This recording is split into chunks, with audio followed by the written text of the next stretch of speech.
अस्सलाम वालेकुम, I am your SST teacher. Next आज जो है हम अपना एसएसटी का चैप्टर स्टार्ट करने जा रहे हैं, यानी कि हमारे फाइनल टर्म का फर्स्ट चैप्टर स्टार्ट करने जा रहे हैं। ठीक है, चैप्टर लेसन नंबर हमारा 14 है और जो चैप्टर जो है हमारा क्या है, रेजोल्यूशन।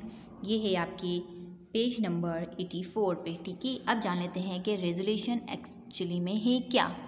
ठीक है, यानी कि किस तरह का रेजोल्यूशन होता है, क्या रेजोल्यूशन होता है, क्या रेजोल्यूशन लेना है, तो वो हम देख लेते हैं। ठीक है, सबसे पहले जब आप बात करते हैं इजीली रेजोल्यूशन को जानने की कोशिश करते हैं कि रेजोल्यूशन एक्चुअली में है क्या। ठीक है, रेजोल्यूशन यानी कि किसी भी चीज़ का वादा करना, अहद करना या कोई भी ऐसी चीज़ करना जो आप रेगुलरली कर रहे हो। ठीक है, यानी कि जो आप रेगुलरली करोगे। तो सबसे पहली बात, अगर जैसे ज़्यादातर जो लोग हैं वो क्या करते हैं, अब जैसे न्यू ईयर आ रहा है तो सबसे पहले हम लोग जो है रेजोल्यूशन लेते हैं। ठीक है, बहुत सारे लोग रेजोल्यूशन लेते हैं कि भाई मैं ये करूँगा, मैं ये करूँगा, मैं पूरे साल इस तरह से रहूँगा। तो इस तरह के रेजोल्यूशंस होते हैं। ठीक है, अब अगर अलग तरह से अगर रेजोल्यूशन देखा जाए तो रेजोल्यूशन नॉर्मली कब लिया जाता है, जब कोई ना कोई प्रॉब्लम हो, या कोई ना कोई इंसान कोई प्रॉब्लम फेस कर रहा हो, या उसकी कंट्री में कोई प्रॉब्लम हो, या उसकी लाइफ में कोई प्रॉब्लम हो, तो उसके बाद एक ऐसा रेजोल्यूशन लिया जाता है जिसके बाद जो है आगे जाके वो प्रॉब्लम सॉल्व ही हो जाएगी। ठीक है, ज़्यादातर जो है जो रेजोल्यूशन होते हैं, यानी कि जो बड़े बड़े कंट्रीज़ के रेजोल्यूशंस लिए जाते हैं, तो उनकी प्रॉब्लम का सोल्यूशन निकालने के लिए सबसे पहले एक लॉ पास करना पड़ता है। ठीक है, यानी कि कानूनी हिसाब से आपको लिख के देना पड़ता है कि भाई मुझे ये प्रॉब्लम्स है, मेरी कंट्री में ये प्रॉब्लम्स हैं, हमें ये प्रॉब्लम्स को सॉल्व करना है। तो इस तरह से जो एक रेजोल्यूशन पूरा तैयार किया जाता है। ठीक है, लेकिन हमारे लिए ये चीज़ सबसे बड़ी है। ठीक है, जो हमारा जो रेजोल्यूशन के साथ जो ताल्लुक़ है वो काफ़ी ज़्यादा बेहतर है। ठीक है, यानी कि अगर आप देखा जाए हम अपना रेजोल्यूशन पास्ट कब बनाते हैं, यानी कि जो 23 मार्च 1940 को जो एक रेजोल्यूशन हुआ था, एक अहद हुआ था, जिसमें ये बात क्लियरली बता दी गई थी कि भाई हमें जो है पाकिस्तान के इंडिया में जो है 2 नेशन स्टेट हैं। ठीक है, यानी कि इंडिया में जो है 2 कौमी नज़रिए हैं, उसमें एक पाकिस्तान है, एक हिंदुस्तान है। अब देखो, हिंदू और मुस्लिम। ठीक है, यानी कि इसमें क्या बताया गया था कि हिंदू मुस्लिम 2 अलग अलग कौमें हैं, तो ये एक साथ नहीं रह सकती, जिसके लिए रेजोल्यूशन हुआ था। जिसे यहाँ पे लिखा हुआ है, देखिए हम देख लेते हैं। Convention of March 1940 held in the Mintu park which is now called Iqbal park. ठीक है, ये जो रेजोल्यूशन हुई थी, ये जो करारदाद हुआ था, ये 1940 का हुआ था मिंटू पार्क में। ठीक है, देखिए ये बना हुआ है। ठीक है, अब ये जो मीनार बना हुआ है तो ये जो है मिंटू पार्क में है। ठीक है, यानी कि अब जो है इसका नाम क्या रख दिया गया, इकबाल पार्क। इसका नाम इकबाल पार्क इसलिए रखा गया क्योंकि ये जो करारदाद पेश की गई थी ये जो है बहुत ज़्यादा स्ट्रांगली फील की गई थी। यानी कि इसमें ऐसी ऐसी बातें बताई गई थी, यानी कि ऐसे ऐसे बातें लिखी गई थी, समझाई गई थी, जिसकी बदौलत हमें यह एहसास दिलाया गया था कि पाकिस्तान और हिंदुस्तान 2 अलग अलग कंट्रीज़ हैं।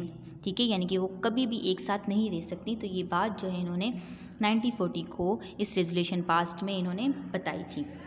ठीक है, तो इन्होंने क्या किया था, they pass a resolution to get a separate nation for themselves where they could lead their lives according to the golden principle of Islam. This resolution is known as Pakistan resolution. ठीक है, this resolution was presented by AK Fazlul Haq. ठीक है, यानी कि इसको जो present कर रहे थे, इसको जो क्या नाम है पूरा लिख रहे थे, यानी कि इसको प्रेजेंट जिसने किया था तो वो AK फजलुल हक थे। और पाकिस्तान जो हमने रेजोल्यूशन पास्ट किया था इसको पाकिस्तान रेजोल्यूशन कहते हैं। ठीक है, यानी करारदाद पाकिस्तान जो हम लोग 23 मार्च को मनाते हैं, जी बिल्कुल वही रेजोल्यूशन पास जो है हम इसीलिए मनाते हैं। ठीक है, यानी कि इस रेजोल्यूशन के बाद ठीक 7 साल बाद हमारे पाकिस्तान को आज़ादी मिली थी। कि 1947 को पाकिस्तान को आज़ादी दे दी गई थी।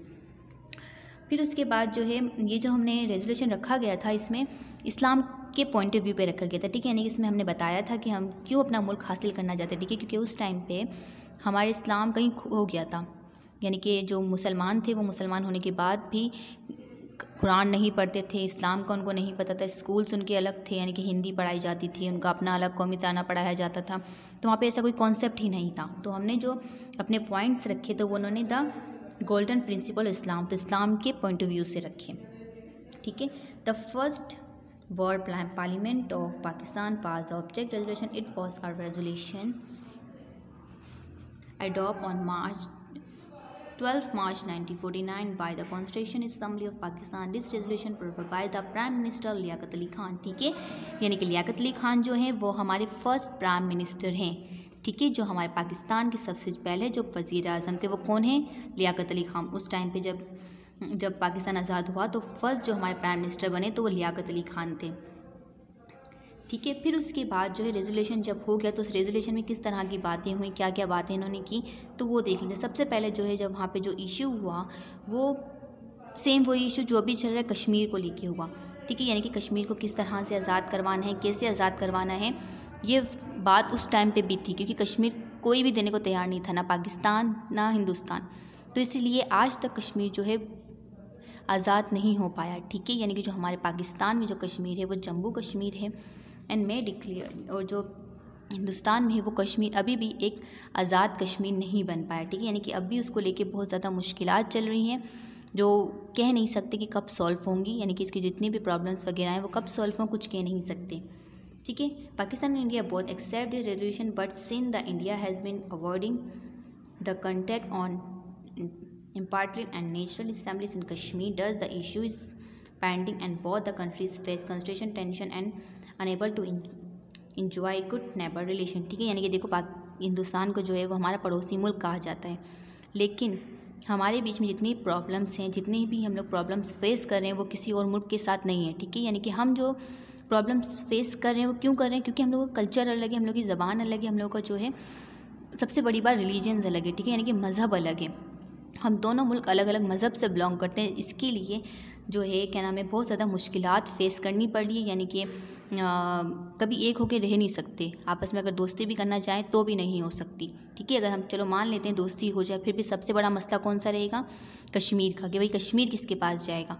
ठीक है, यानी कि कश्मीर जो है वो दुनिया का सबसे यानी कि बहुत ही ज़्यादा खूबसूरत कहा जाता है कश्मीर को, कि बहुत ज़्यादा खूबसूरत है, वहाँ पे बहुत ज़्यादा वादियाँ हैं, नहरें हैं, तो जिसकी वजह से हर मुल्क यही चाह रहा है कि कश्मीर उसके पास आए। ठीक है, यानी कि पाकिस्तान चाहता है कि कश्मीर हमारे पास आ जाए एंड हिंदुस्तान जो चाहता है कि पाकिस्तान हमारे पास आ जाए। ठीक है, कश्मीर, लेकिन ये मसला जो है अब तक सॉल्व नहीं हुआ कि किसके पास जाएगा, कि कश्मीर हिंदुस्तान के पास जाएगा कि पाकिस्तान के पास जाएगा। ये मसला अब तक चल रहा है, इतना टाइम हो गया आज़ादी को, लेकिन फिर भी ये मसला अब तक सॉल्व नहीं हुआ। Our resolution is always in the form of a one-log sentence divided into two parts: the assembly, the parliamentary and constituent section. The preamble states the need and reason for the resolution. The constitution is based on the religion gives in the preamble. For example, the object resolution mentioned above was applicable to our constitution। ठीक है, यानी कि जो resolution लिया जाता है सबसे पहले आपको एक्सप्लेन करना पड़ता है कि भाई हमें ये रेजोल्यूशन हम क्यों ले रहे हैं, हमें क्यों ये करारदाद जो हमने की रेजोल्यूशन लिया तो इसकी वजह क्या है, क्यों हमें जो है रेजोल्यूशन लेना है। ठीक है, हमारे पाकिस्तान को सबसे बड़ा जो हमारा दिन है वो हम करारदाद पाकिस्तान मनाते हैं 23 मार्च को, ये हमारे लिए सबसे बड़ा दिन था। ठीक है, बहुत बड़ा दिन था, क्योंकि अगर कायदे आज़म आवाज़ नहीं उठाते तो आज को हम आज़ादी से बैठ के अपने घरों में आराम नहीं कर रहे होते। ठीक है, यानी कि अगर आज़ाद ही नहीं होता तो हमारा इस्लाम ही नहीं होता। ठीक है, यानी कि पाकिस्तान जो हमने आज़ाद करवाया वो हमने अपने मज़हब को देखते हुए करवाया। ठीक है, हमें और कोई प्रॉब्लम नहीं थी, हमें सबसे बड़ी प्रॉब्लम क्या थी कि वहाँ पे हमारा मज़हब नहीं था, इस्लाम नहीं था, वहाँ पे हिंदी पढ़ाई जाती थी, उनका अपना कौमी तराना पढ़ाया जाता था, हिंदी ज़बान बोली जाती थी, तो मतलब बिल्कुल कुछ कॉन्सेप्ट ही नहीं था पाकिस्तान यानी कि मुसलमानों का वो लोग कुछ समझते ही नहीं थे। ठीक है, उसके बाद जो है क्या कहते हैं कायदे आज़म ने जब ये रेजोल्यूशन लिया तो सबसे पहले उन्होंने जो है जब उनका जो एक जुमला था उन्होंने ये कहा था कि हमने पाकिस्तान जो है सिर्फ एक ज़मीन का टुकड़ा हासिल करने के लिए नहीं लिया। ठीक है, यानी कि हमने पाकिस्तान को इसलिए नहीं हासिल किया कि हमें एक ज़मीन का टुकड़ा मिल जाए जहाँ पे हम आज़ादी से रहें, ऐश करें, नहीं, ये हमें इसीलिए चाहिए था ताकि हम यहाँ पे अच्छे से रह सकें, अपना मज़हब बना सकें, अपनी लैंग्वेज बोल सकें, अपना कल्चर अपना सकें और एक बेहतर तरीके से अपनी लाइफस्टाइल जी सकें। ठीक है, यानी कि जो हमारा है, हमारा मज़हब है, उसको जी सकें। ठीक है, उम्मीद करती हूँ ये जो रेजोल्यूशन का चैप्टर हमने पढ़ा आपको अच्छे से समझ में आया होगा। अब आपको करना क्या है, ठीक है, अब आप जो है एक पेज पे फाइनल टर्म का टाइटल बनाएंगे, देन नेक्स्ट आपको रेजोल्यूशन का अच्छा सा टाइटल बनाना है, डेट लिखनी है, उसके बाद आपको जो काम सेंड किया जाएगा PDF के ज़रिए वो सारा काम आप नेक्स्ट वीडियो आने तक अपनी कॉपी में अच्छे से करके रखेंगे। ठीक है, नीट एंड क्लीन, अच्छी राइटिंग में। और क्या नाम है, एक बार आप जो है ये चैप्टर भी पढ़ लेंगे। ठीक है, यानी कि मैंने चैप्टर को जस्ट एक्सप्लेन कर दिया है, इसके बाद आप अच्छे से इस चैप्टर को पढ़ लेंगे। उम्मीद करती हूँ कि नेक्स्ट वीडियो आने तक आप अपना ये काम अच्छे से कंप्लीट करके रखेंगे। जब तक कि अपना बहुत बहुत ख्याल रखिएगा। अल्लाह हाफ़िज़।